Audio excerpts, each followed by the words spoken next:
Nagsimula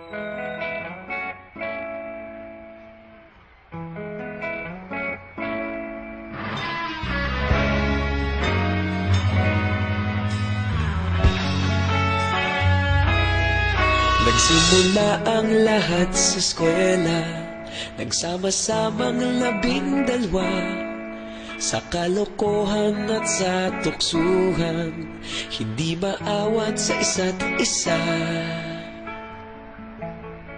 Madalas ang standby sa cafeteria, isang barkada na kay saya. Laging may hawak-hawak na gitara, konting udyok lamang kakanta na.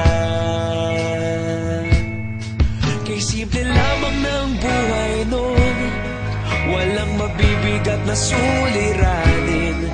Problema lamang laging kulang ang datong. Sana napunta ang panahon? Sana nga ba? Sana nga ba? Sana napunta ang panahon? Sana nga ba? Sana nga ba? Sana napunta ang panahon? Sa unang ligaw kayo'y magkasama, magkasabwat sa pambobola. Walang sikreto kayong tinatago, okay sarap ng samahang barkada. Nagkawatakan na sa kolehiyo, kanya-kanya na ang nilakaran. Kahit minsanan na lang kung magkita, pagkakaibigay hindi nawala.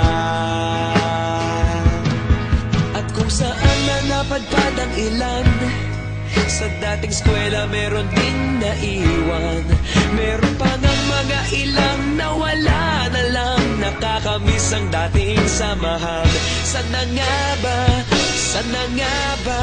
Sana nga bang barkada ngayon? Sana nga ba? Sana nga ba? Sana nga bang barkada ngayon?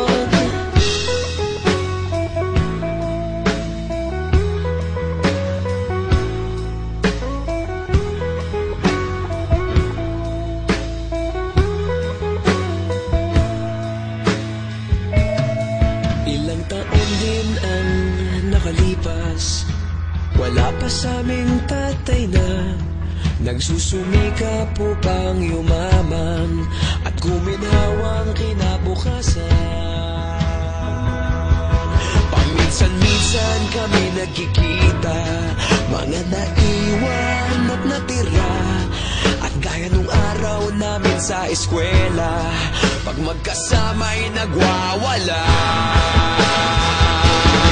Napakahirap malimutan ang saya ng aming samahan. Kahit lumipas ng ilang taon, magkabarkada pa rin ngayon. Magkaibigan, magkaibigan, magkaibigan pa rin.